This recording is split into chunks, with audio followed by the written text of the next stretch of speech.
kasus ini tidak disebabkan oleh satu faktor. Ada Mhm. beberapa faktor yang menyebabkan lonjakan tersebut. Pertama, tentu aktivitas ketika Ramadan sampai dengan hari raya. Aktivitas itu bukan masalah mudiknya. Mudik sudah terkontrol oleh pemerintah, hanya 1,5 juta saja yang mudik, 1,5 sampai 2 juta. Tetapi aktivitas internal ya, aktivitas internal itu yang terjadi di lingkungan, seperti misalnya silaturahmi, kemudian wisata dan lain-lain. Kemudian yang kedua, yang lebih dominan kami melihatnya adalah masuknya mutasi virus. Sebenarnya mutasi virus itu masuknya bukan baru kali ini. Dan kenaikan kasus itu bukan 1-2 minggu ini saja. Kenaikan kasus kita itu sudah berjalan 9 minggu. Ini minggu ke-10. Hanya memang naiknya sedikit-sedikit dan melonjak cukup banyak pada minggu ini saja sebenarnya. Pada minggu ke-9 setelah April awal ya.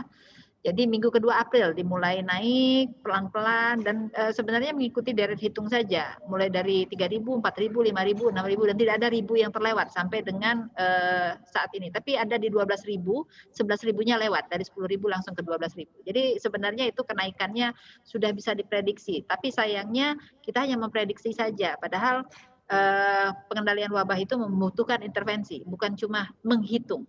Bukan Mhm. cuma menghitung hari ini dapat berapa, kemudian besok berapa, berapa sembuh, berapa mati. Bukan itu pengendalian. Pengendalian Iya, itu harus ada intervensi yang dilakukan untuk menahan itu atau melakukan berarti containment.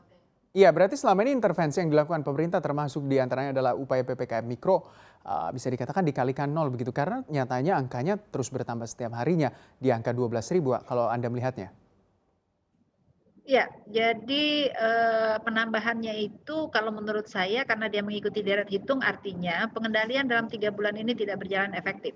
Kita pernah melakukan pengendalian dengan turun secara signifikan selama 10 minggu dan bervariasi sampai dengan 15 minggu pada beberapa provinsi di mana intervensi kita lakukan. Intervensi apa yang dilakukan? Intervensi utama di dalam pengendalian wabah itu adalah tracing. Tracing itu bukan sekedar mencari kasus sebanyak-banyaknya saja, tetapi di dalamnya ada containment dalam bentuk isolasi dan karantina. Eh, untuk kali ini kita ditambah dengan bebannya, jadi double burden dengan masuknya varian-varian baru ke Indonesia. Artinya kita sudah mengalami kegagalan di dalam upaya cegah tangkal virus-virus yang masuk dari luar ke Indonesia. Ada beberapa kebijakan yang semestinya harus dievaluasi efektivitasnya karena itu menyebabkan masuknya varian baru tersebut. 4 dari 6 varian baru itu sudah masuk ke Indonesia. Dan di antara 4 itu ada varian yang sangat menyebar dengan cepat dan banyak.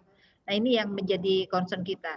Salah satu yang kami soroti adalah surat edaran Satgas nomor 8 tahun 2021 yang menyatakan bahwa karantina bagi pendatang atau traveler dari luar negeri itu hanya berlangsung 5 hari.